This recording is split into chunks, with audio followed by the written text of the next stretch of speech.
Shalom, selamat pagi Bapak, Ibu, dan Saudara yang dikasihi Tuhan Yesus.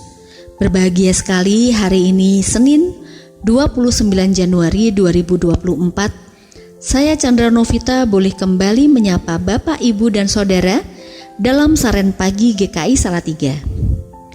Sebelum kita mulai renungan pagi ini, mari kita berdoa. Puji syukur Tuhan, kami masih boleh membuka mata dan menerima berkat kesempatan baru.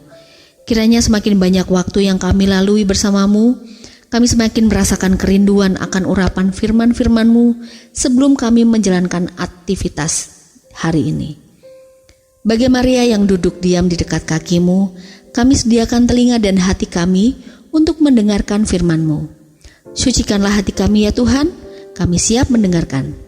Hanya di dalam nama-Mu yang kudus kami berdoa. Amin. Tema renungan pada pagi hari ini adalah berhenti sekarang dan jaga hatimu. Saudara-saudara yang dikasihi Tuhan Yesus, mungkin kita beberapa kali pernah mendengar sebuah kesaksian mengenai pertobatan. Dalam kesaksian tersebut kita mendengar bagaimana seseorang dipulihkan dan lepas dari jerat dosa. Bahkan ada yang dahulu menjadi hamba dosa, sekarang benar-benar berubah 180 derajat menjadi hamba Tuhan yang mengabdikan diri, waktu, tenaga, bahkan harta untuk melayani Tuhan. Sebagai orang Kristen, kita bisa saja tersandung, namun jangan sampai dosa itu menjadi gaya hidup dan kebiasaan tanpa adanya pertobatan.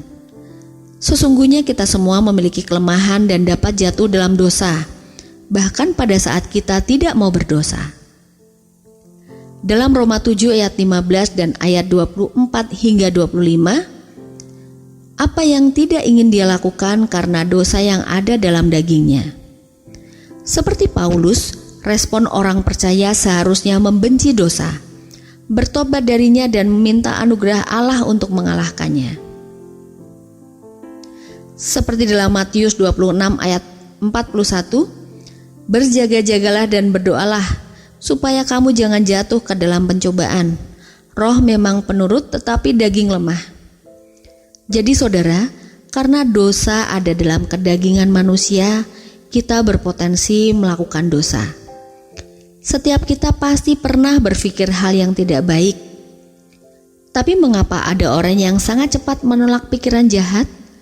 Namun ada juga orang yang lama berkutat dengan hal-hal yang sangat dimurkai Tuhan, tapi mendadak bisa dipulihkan imannya. Ada juga yang selalu terjatuh dalam dosa yang sama dan bahkan hingga maut datang tetap belum sempat bertobat. Saudara, seperti tertulis dalam Matius 15 ayat 18 hingga 19, dijelaskan apa yang mencemari manusia. Apa yang keluar dari mulut berasal dari hati, dan itulah yang menajiskan orang. Karena dari hati timbul segala pikiran jahat, pembunuhan, perzinahan, percabulan, pencurian, sumpah palsu, dan hujat. Dan dalam ayat lain Paulus menjelaskan, sehingga oleh imanmu Kristus diam di dalam hatimu. Efesus 3 ayat 17. Dari dua ayat tersebut jika dipahami lebih jauh bahwa apa yang kita pikirkan dan lakukan berasal dari apa yang ada dalam hati kita.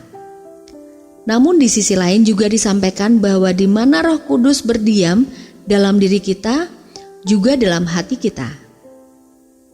Untuk itulah alasan mengapa kita harus menjaga hati kita tetap kudus, agar roh yang tinggal di dalam hati kita mampu menjaga kita dari tindakan yang jahat dan cemar. Sebab itu mengapa ketika kita akan melakukan dosa sekalipun, ada hati kecil kita yang menolak. Jadi ketika apa yang kita pikirkan dan perbuat ini adalah hal-hal yang tidak disukai Tuhan, artinya kita telah kotor dan cemar. Orang yang hidup dipimpin oleh Roh Kudus akan hati-hati dan dimampukan untuk hidup di dalam kebenaran. Tidak hidup dengan memikirkan urusan daging, melainkan berlandaskan dengan firman Tuhan. Tapi jika seseorang selalu hidup dalam kejahatan, kenajisan dan dosa, dia adalah orang yang hidup dalam kedagingan. Orang yang seperti ini bisa saja orang yang sadar. Banyak orang yang sadar bahkan mengetahui firman serta rajin ibadah, namun apa yang dilakukan mencerminkan bahwa dia adalah hamba dosa. Hal yang sederhana bisa saja kita jadikan patokan ketika Roh Kudus itu ada dan tinggal dalam hati kita adalah kita memiliki kepekaan ketika akan melakukan sesuatu atau hendak mengambil keputusan. Hati yang berisi Roh Kudus akan selalu berpikir, apakah yang kita lakukan itu berlandaskan firman Tuhan?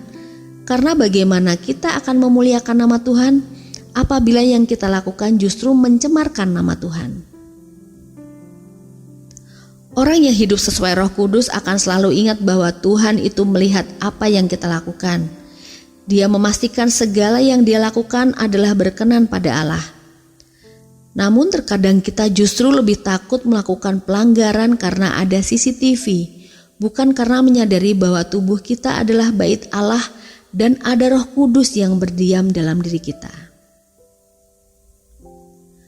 Roma 8 ayat 9 mengatakan, tetapi kamu tidak hidup dalam daging melainkan dalam roh. Jika memang roh Allah diam di dalam kamu. Tetapi jika tidak memiliki roh Kristus, ia bukan milik Kristus.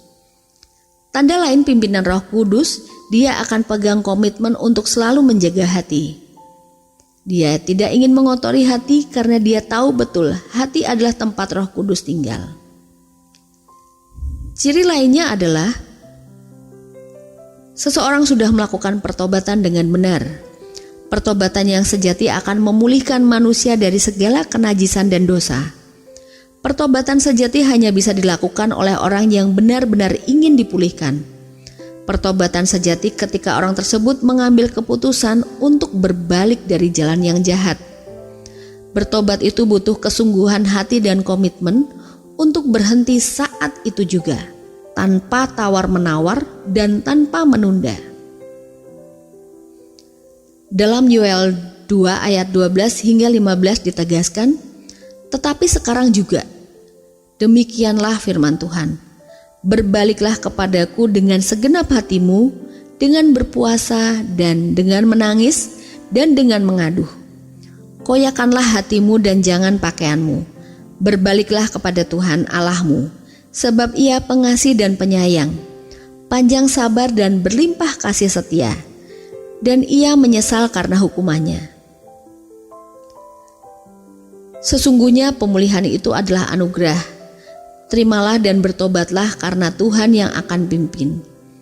Tinggalkanlah segala sesuatu yang terkait dengan dosa kita dan jangan pernah mencobai, karena daging kita lemah. Tetapi andalkanlah Tuhan, minta penyertaan Tuhan. Saudara-saudara, milikilah hati yang mau diajar. Dalam Yakobus 1 ayat 21, sebab itu buanglah segala sesuatu yang kotor dan kejahatan yang begitu banyak itu, dan terimalah dengan lemah lembut firman yang tertanam di dalam hatimu, yang berkuasa menyelamatkan jiwamu. Tetapi hendaklah kamu menjadi pelaku firman, dan bukan hanya pendengar saja, sebab jika tidak demikian, kamu menipu diri sendiri. Sehafal apapun kita isi Alkitab, sebagus apapun kita mengetahui firman Tuhan, semuanya akan sia-sia jika kita tidak menerapkannya dalam kehidupan sehari-hari. Kita harus mau merendahkan diri untuk ditegur dan diajar oleh firman Allah, karena teguran menjaga kita hidup di jalan yang benar. Mari kita berdoa. Bapa yang Maha Pengampun, kami berdoa agar Engkau memulihkan dan menuntun kami ke dalam jalan-Mu. Hancurkanlah segala topeng dan kepura-puraan yang biasa kami kenakan, Tuhan. Kami tahu betul, Tuhan, bahwa kami wajib menjaga kekudusan hati kami, agar Roh Kudus berkenan tinggal di dalamnya. Karena kami butuh kekuatan dan kepekaan untuk dapat menjalani hidup seturut kehendak-Mu. Engkaulah pemilik hidup kami yang sesungguhnya. Pulihkanlah kami seperti Daud yang Kau pulihkan, seperti Saulus yang hatinya Kau ubahkan dan Kau penuhi dengan Roh Kudus. Karena bukan dari berapa banyak ayat yang kami hafal, bukan berapa lama kami menjadi orang Kristen, dan bukan berapa lama kami hidup, kualitas iman kami ditentukan. Kasihanilah kami ya Tuhan. Kiranya Tuhan mengampuni dan memberkati. Haleluya, amin. Bapak, Ibu, dan saudara sekalian, selamat beraktivitas, tetap tersenyum dan berpikir positif. Kiranya Tuhan Yesus memberkati kita semua. Amin.